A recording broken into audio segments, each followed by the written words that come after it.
Good morning. I'm going to take you for a tour of the solar trailer. I'm going to hand carry this. This trailer is built from a small flatbed trailer. It actually had hydraulic brake assist, but I've disabled that because it didn't work very well. The trailer as we see it right now is in travel mode. Let me show you some of the things. These bars are going to need to be disconnected and used later. In travel mode, we've got two panels that are facing upright, so we get some minimal charge. There's some shadow on them depending on the angle of the sun and so forth, but it keeps the batteries topped off at least. Here's one of the folding panels. This is going to flip out. We'll see that in a moment. Up in front, locking mechanism, and we've got a jack with a wheel on it for turning the trailer and a jack for with a foot at the bottom for permanently stationing it. Over here on this side, we've got our screw jack for raising and lowering the trailer. This yellow ball comes off. We'll see that in a moment. And I don't have these locked in right now, but there's a pin here that will connect and lock the entire rack in place on top of the trailer. Access door for storage. Right now, what do I have here? Extension cord and the equipment for the 5-bicycle generator inside. Plenty of room for more stuff.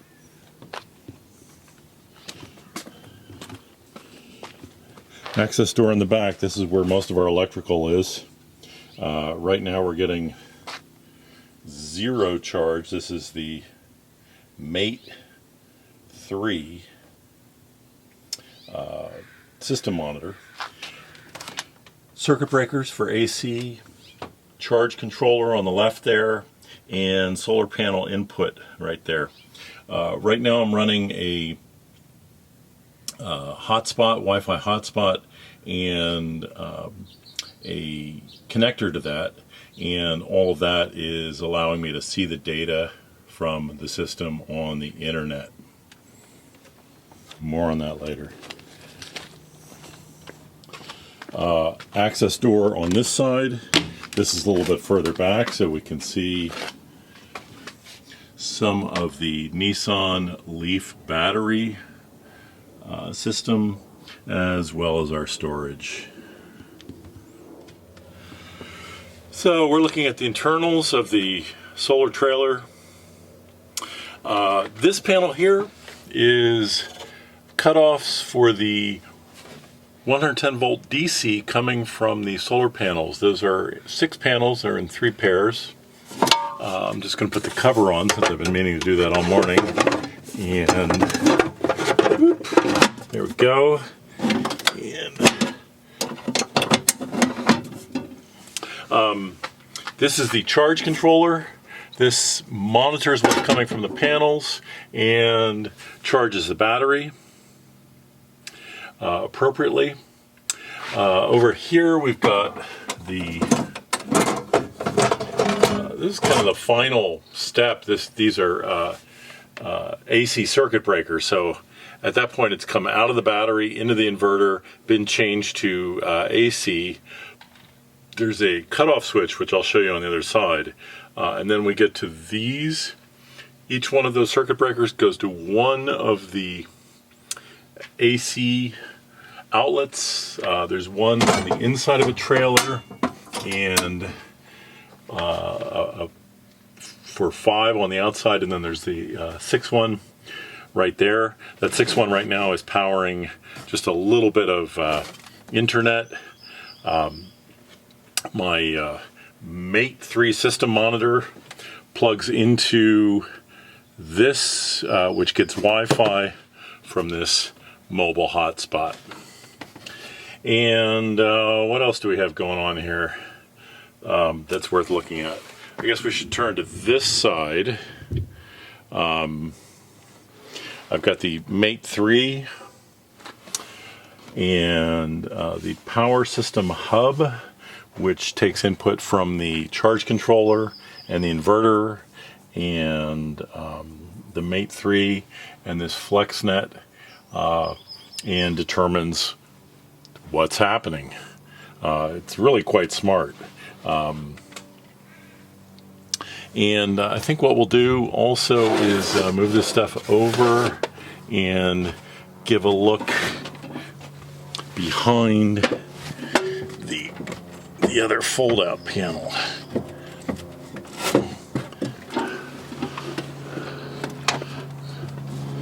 A bit of room there.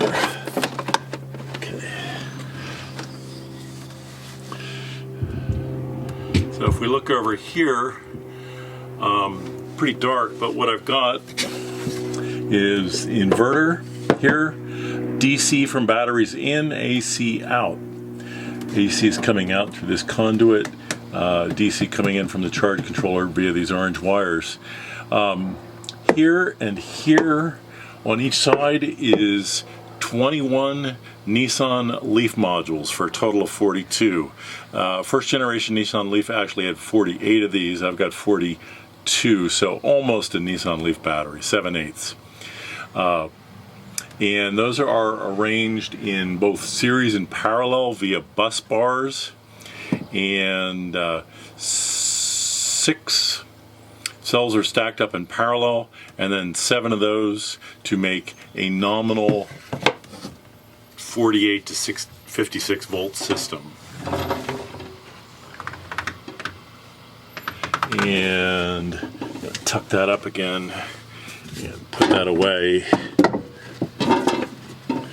Good. And I think I'll just put that over here. Cool.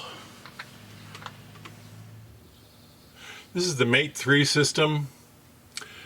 System okay, Outback Power. All this is Outback Power stuff that fits together. Right now, first line solar panels are producing about 0.5 kilowatts. We've got a lot of upper level clouds. That's about half of the full strength power. Below that, the inverter, the sine wavy folder thing, and I don't have anything plugged in at the moment except for the internet stuff. So that's essentially at 0. And G is for grid tie, but we're not doing that. Bottom line, 0.5 kilowatts, charge on the battery 52.5, and no kilowatts out. Over the course of the day so far, 1.7 kilowatt hours generated. And what I'm doing right now, I've got an event later, so I'm basically just charging the system before I gotta put it all away and get going.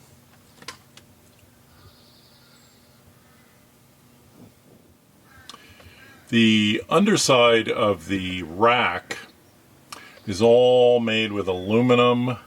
I designed this myself. Lots and lots of lock nuts and aluminum. It's really been quite robust. I'm very happy with it. These panels, as I showed earlier, fold out, and it's quite strong. This panel here, where is that? Here, actually is going to tuck down inside this.